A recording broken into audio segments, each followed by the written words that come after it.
आगामी स्थानिक स्वराज्य संस्थांच्या निवडणुका स्वबळावरती लढवण्यासाठी भाजपकडून चाचपणी। भाजपच्या विविध पातळ्यांवरती सुरू असलेल्या बैठकांमध्ये स्वबळावरती निवडणुका लढण्याच्या सूचना देण्यात आल्याची सूत्रांची माहिती। उपमुख्यमंत्री शिंदे महायुती म्हणून एकत्र स्थानिक स्वराज्य संस्थांच्या निवडणुका लढण्यावरती ठाम असल्याची माहिती। फडणवीस आणि शिंदेंमधील कथित कोल्ड वॉरची किनार ही भाजपच्या स्वबळाच्या चाचपणीला आहे का, असाही सवाल। महानगरपालिकेच्या निवडणुका महायुतीनं एकत्र लढायचं ठरवलंय, पण या निवडणुका स्थानिक पातळीवरती असल्यानं स्थानिक लोकांचा विचार करून निर्णय होईल। चंद्रशेखर बावनकुळे यांची प्रतिक्रिया। महापालिकेच्या निवडणुका महायुतीबरोबर लढण्याची शिवसेनेची इच्छा, मात्र त्यांची इच्छा असेल तर स्वबळावरती लढू। संजय शिरसाट यांची भाजपच्या स्वबळाच्या चाचपणीवरती प्रतिक्रिया। महायुती म्हणून महानगरपालिका निवडणुका लढणार असल्याचं मुख्यमंत्र्यांनी आधीच सांगितलंय। मंत्री राधाकृष्ण विखे पाटील यांची स्वबळाच्या चाचपणीवरती प्रतिक्रिया। महायुतीने एकत्रित स्थानिक स्वराज्य संस्थांच्या निवडणुका लढवाव्या, एकनाथ शिंदे यांची हीच भूमिका। मंत्री उदय सामंत यांची माहिती। तर कार्यकर्त्यांचा जोश वाढवण्यासाठी स्वबळाबद्दल सांगावं लागतं, सामंत यांचं वक्तव्य। स्थानिक स्वराज्य संस्थांच्या निवडणुकांसंदर्भात तिन्ही पक्ष एकत्र बसून निर्णय घेऊ। भाजपच्या स्वबळाच्या चाचपणीवरती सुनील तटकरे यांची प्रतिक्रिया। ठाकरेंच्या सेनेचे नेते भास्कर जाधव यांचे चुलत बंधू आणि माजी जिल्हा परिषद सदस्य बाळशेठ जाधव शिंदेंच्या सेनेमध्ये करणार प्रवेश। सावर्डे येथे आमदार किरण सामंत यांच्या उपस्थितीमध्ये पार पडलेल्या बैठकीत प्रवेशासंदर्भात चर्चा। एबीपी माझानं दिलेल्या बातमीवरती खुद्द सुरेश धस यांच्याकडून शिक्कामोर्तब। धनंजय मुंडे यांच्या निवासस्थानी त्यांची भेट घेतल्याचं सुरेश धस यांनी केलं मान्य। प्रकृतीची विचारपूस करण्यामध्ये काही गैर नाही, धनंजय मुंडे यांच्या भेटीवरती सुरेश धस यांनी व्यक्त केलं मत।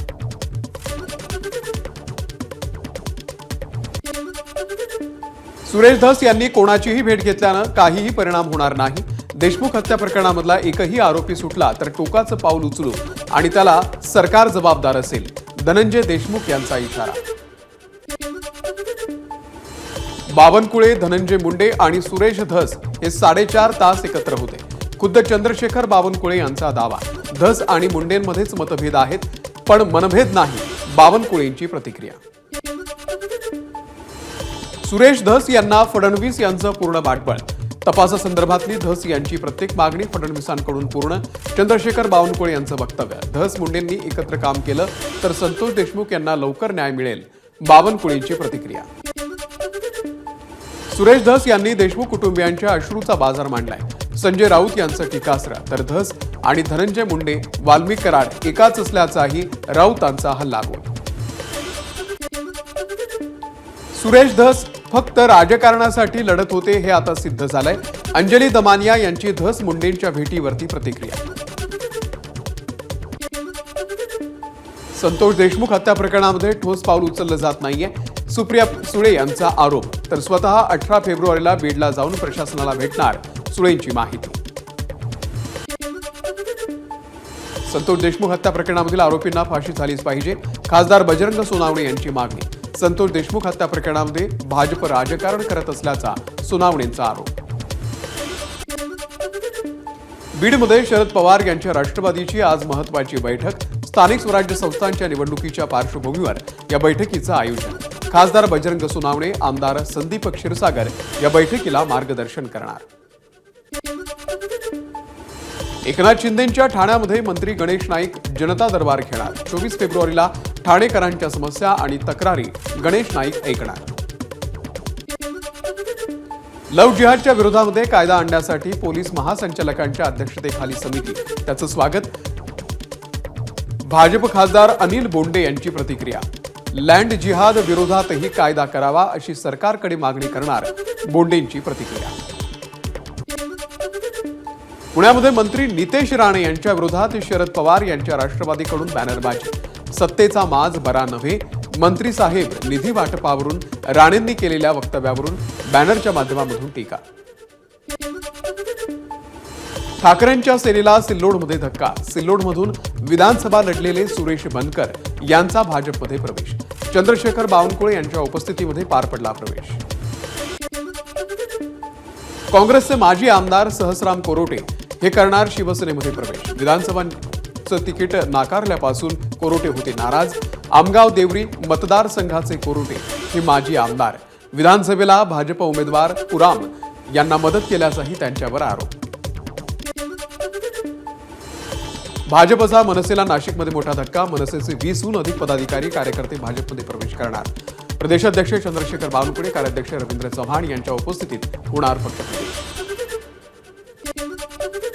उपमुख्यमंत्री एकनाथ शिंदेंचा आज रत्नागिरीचा दौरा. यावेळी मोठ्या प्रमाणात पक्षप्रवेश होणार. चंपक मैदानामध्ये शिंदेंच्या जाहीर सभेचं आयोजन.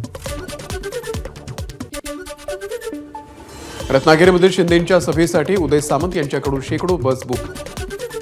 त्यामुळे खेडापाड्यातून 12वीच्या परीक्षेसाठी जाणाऱ्या विद्यार्थ्यांचे हाल. माजी खासदार विनायक राऊत यांचा आरोप.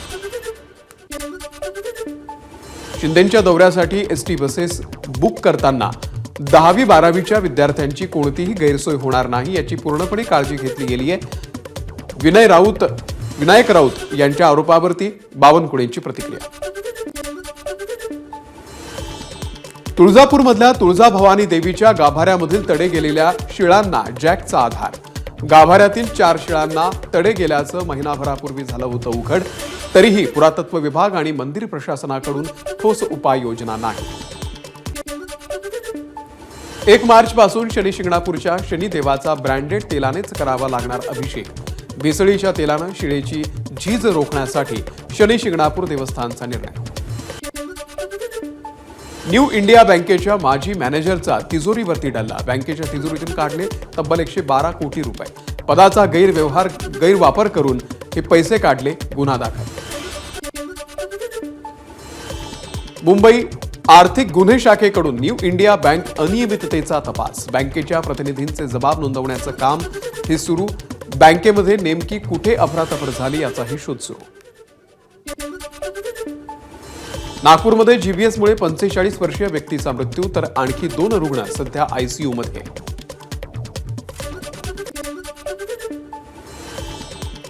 सांगलीमध्ये जीबीएसमुळे दोघांचा मृत्यू. मृतांमध्ये कर्नाटकमधील हुक्केरी येथील एका मुलाचा तर सोलापूरमधील सांगोल्यातील वृद्ध महिलेचा समावेश.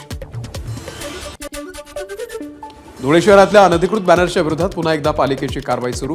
परवानगी न घेता आणि वाहतुकीला अडथळा निर्माण होईल अशा ठिकाणी बॅनर्स न लावण्याचं पालिकेचं आवाहन.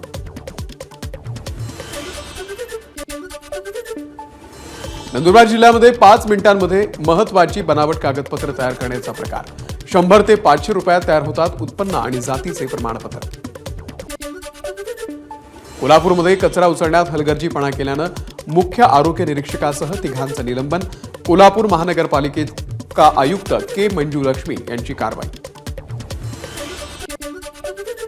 धाराशिवमधील तेरखेडामधील फटाक्यांचे कारखाने प्रशासनाच्या रडारवर. तेरखेडामधील बाबा फायर वर्क्स कारखान्यामध्ये स्फोट होऊन 9 कामगार झाले होते जखमी. ठाण्यातल्या वर्तकनगरमध्ये सिंघान या शाळेच्या जवळ स्कूल बसला अचानक लागली आग. आगीमध्ये कोणतीही जीवितहानी नाही.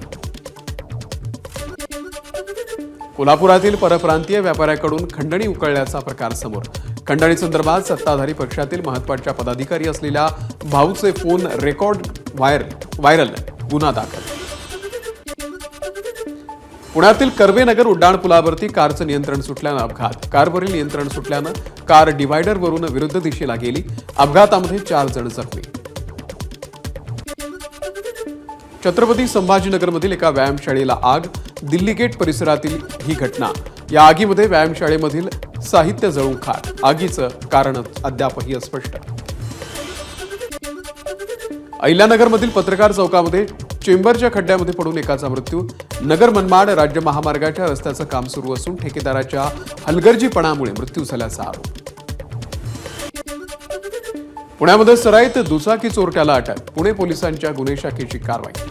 आरोपींकडून 10 लाख किमतीच्या 25 दुचाकी जप्त. वर्ध्याच्या सेवाग्राम येथे घरफोडी करणाऱ्या 3घांना अटक. आरोपींकडून रोख रकमेसह मोबाईल असा ऐवज जप्त. सांगलीच्या अंकलखोप आष्टा मार्गावरती 2 दुचाकींची समोरासमोर धडक. अपघातामध्ये 1 पोलीस कर्मचाऱ्याचा मृत्यू, 1 जण जखमी. मॅरेथॉनसाठी अटल सेतू 13 तास राहणार बंद। आज रात्री 11 वाजल्यापासून उद्या दुपारी 1 वाजेपर्यंत अटल सेतू वाहतुकीसाठी बंद राहणार।